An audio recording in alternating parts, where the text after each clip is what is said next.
Yeah, yeah, mic check, 1 2 1 2. What it do? Yours truly back again, making noise in the kitchen.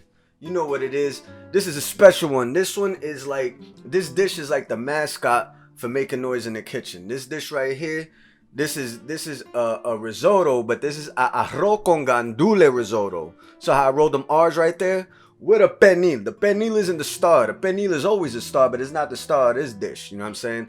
But the pernil is there, and this is what we gonna start off with. We gotta start off with that mojo. You know what I'm saying? You gotta make sure your mojo is right. Then that's what they call it. I'm pretty sure that's what them Puerto Ricans call it. But it's a mojo. Moro, whatever. No, moro is the hard rice. Anyway, mojo. Alright, that basically is garlic and applesauce is what you're gonna do right here. Alright, you're gonna take this garlic. That's elephant garlic, by the way. That ain't them ain't potatoes. You're gonna take this elephant garlic, chop that down to size, and put it in the food processor. And I wanna chop this down and make it nice and smooth. Alright, right there, you gotta add a little bit of liquid, but that's not water. We're doing some vinegar along with some oil. Get it all. The oil and the vinegar with the mixture of garlic is just like, it feels like just it's a Puerto Rican thing. You know what I'm saying? Alright, always season your thing, salt and pepper, always.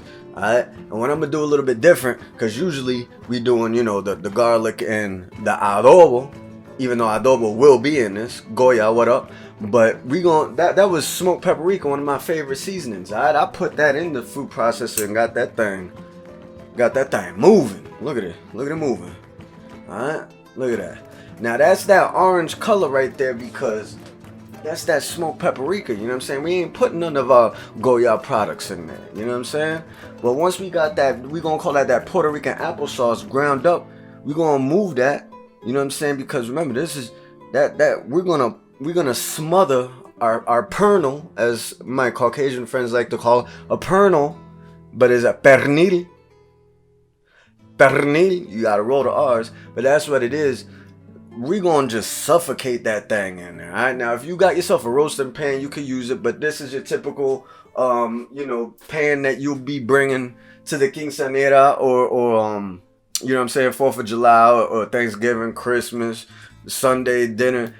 Wherever a pernil is gonna be, that, you know, you probably see that. But this is good because these things is dope. You could just throw it right in the oven, pull it out, and just get the stepping, get to where you need to be with it. Alright, now look at that pretty ass thing. We gonna butterfly the skin off of this pernil. Alright, we gonna butterfly the skin on because we want to access the meat.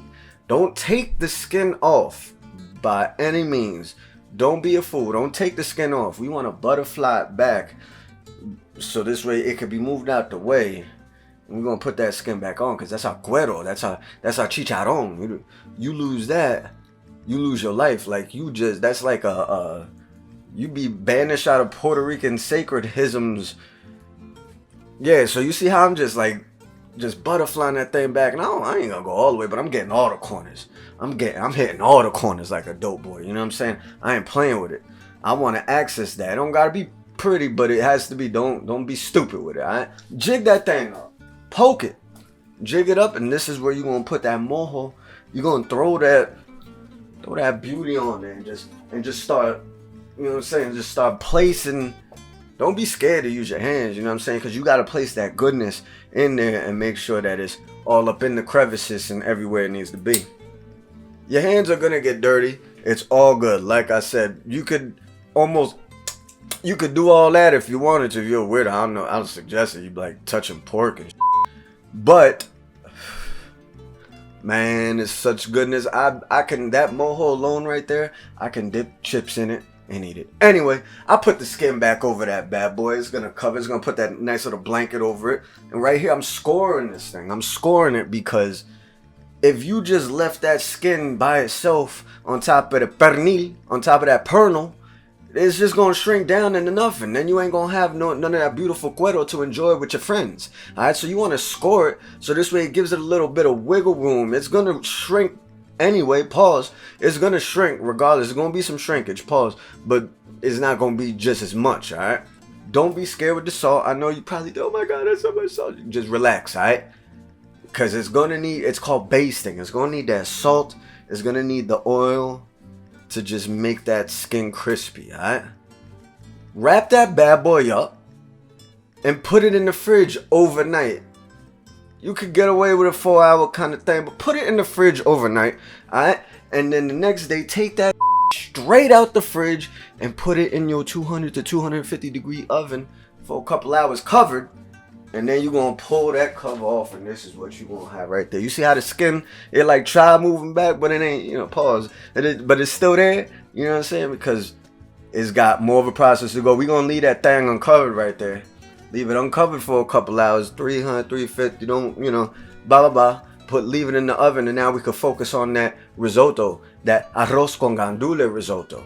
The reason why I say this dish is the mascot for making noise in the kitchen is because this is a fusion between Puerto Rican and Italian food, and that's what making noise in the kitchen is all about. If you know anything about Banger and his culinary skills growing up, you know that this is where it's at, alright? No, arroz con gandules doesn't start without sofrito. Put some that's Goya sofrito, by the way. That's out the jar, you know what I'm saying? I didn't make my own for this. I could, but I didn't want to bust you in your head too much, you know what I'm saying? I saw about the sofrito out the jar, and then put a little bit of that Goya tomato sauce. I'm not putting Hunt's tomato sauce. I'm putting Goya tomato sauce, alright? Throw that arborio rice in there. I said that's about 2 to 3 cups. I had a lot of people I was feeding right here, but I'm throwing that in there. Usually to start a risotto, I'm just throwing the grains in the pot with some heat, so this way I can get that starch coming off of, rubbing off of each kernel. So this way I can make it more creamy throughout the process. A little trick with the, with the risotto game. But right here, I'm letting all that Goya flavor from the tomato sauce and all that just permeate in them kernels. You know what I'm saying? Risotto is something you got to stay by. All right. I think I've said this before. I have said it before, but it's something you got to stay on top of. You got to show it love. All right. You want to start with the white wine. All right. That's the main process. Is white wine and then chicken stock. All right. But right now I'm getting probably put about a cup or so of white wine in there, and then you already see the creaminess coming out this thing. You already see it. All right.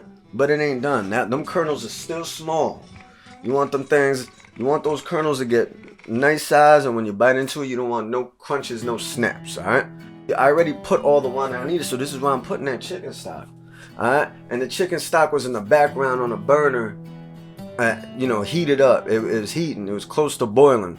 Don't put no cold chicken stock in this risotto. It's gonna pause your whole operation. It's gonna stop everything. It's gonna freeze things. It's gonna mess up your risotto, and you're gonna be sitting there looking like a fool. You know what I'm saying? Make sure the chicken stock or whatever stock you're using is burling.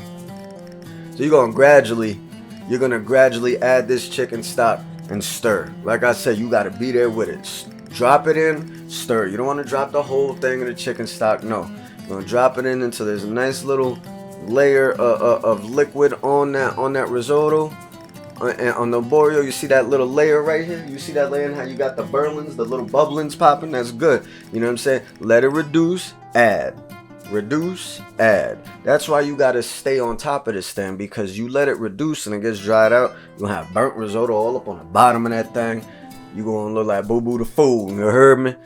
Keep it proper, stay in front of it, you know what I mean? And this is the time, if you doing this for a muchacha, you know what I'm saying? You be politicking, you know what I'm saying? As you adding that sazon mixed with the adobo, because please believe the adobo is going to be in there. But as you add it, because I want a little bit more of that orangey flavor. There's even a little bit of bijol in that thing that I'm pouring in there right there. If you don't know about bijol, you better check your grandmama's cabinet in the Bronx and you know what I'm saying? At least in C-Town and Met, they be having it. But yeah, we want that orangey, because arroz con gandules is usually yellow to orange with the gandules, alright? So, add that thing in there. And gradually put the seasonings. Don't OD, you know what I'm saying? Do what you do. But it's something you got to stay on top of, alright? Now, arroz con gandules, if you don't know what that is, I'm pretty sure you shouldn't. If you don't know what it is, rice and beans, all right? The gandules are the beans, pigeon peas, and the arroz is the rice, all right? Some of you may know it as arroz con gandules, rice and beans. There you go. But this is what it is. Now, usually it's not soup wet. It's not going to stay this consistency, but this risotto is more creamier. All right, there's a difference between risotto and rice. It's both rice. It's a different style. We'll go into that later. Anyway, so look at that. You know what I'm saying? Just follow the risotto process. You're given the arroz con gandules, arroz con gandules flavor, but you still keeping it risotto. I'm keeping it all the way risotto. You heard me? But look at how creamy already that is looking. That's because I had them kernels scratching each other. All that extra starch was rocking off of each other. So that's why it's already, the remnants of that is in the pot.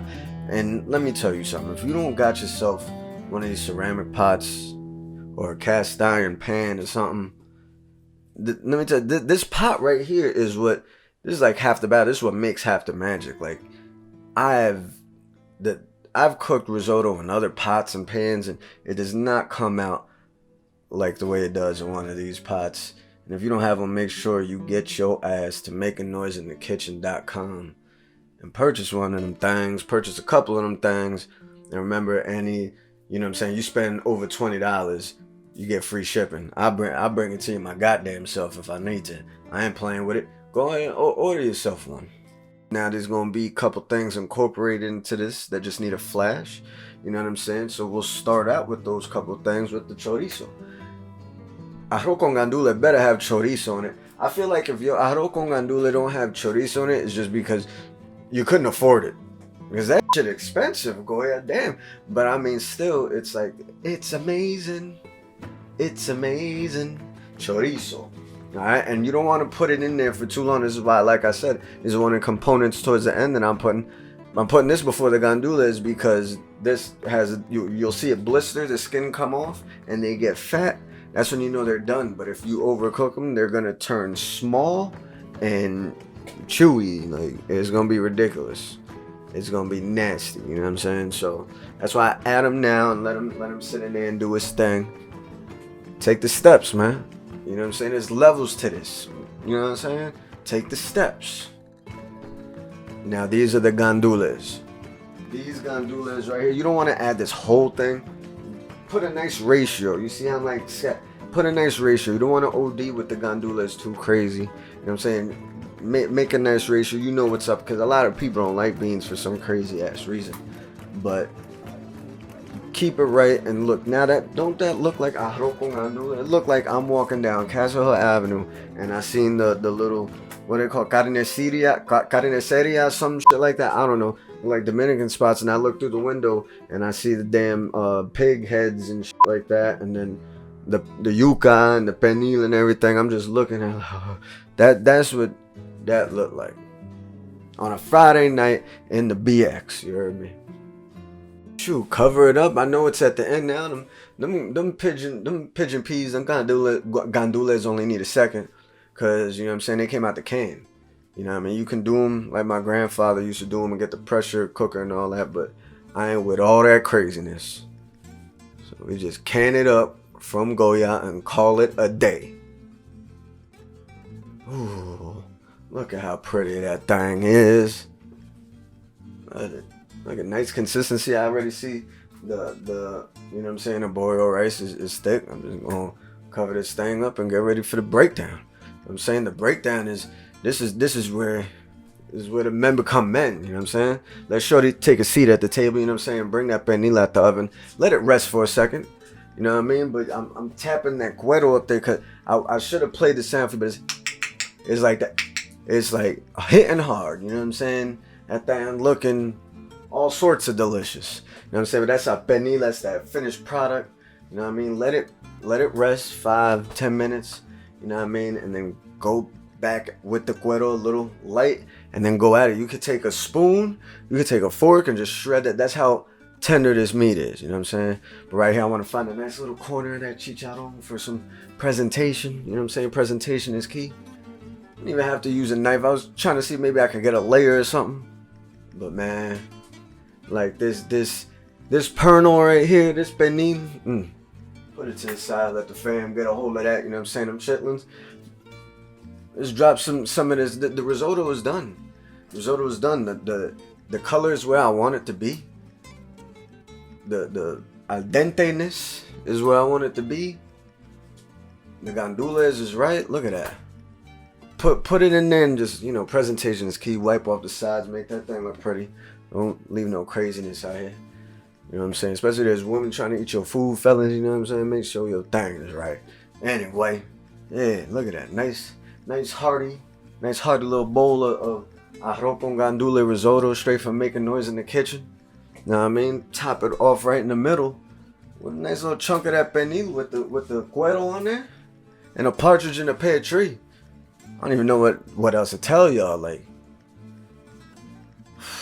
this is serious. This will be the major, you know, this will be that spot on dish for making noise in the kitchens, you know what I'm saying? Flagship restaurant, it's establishment.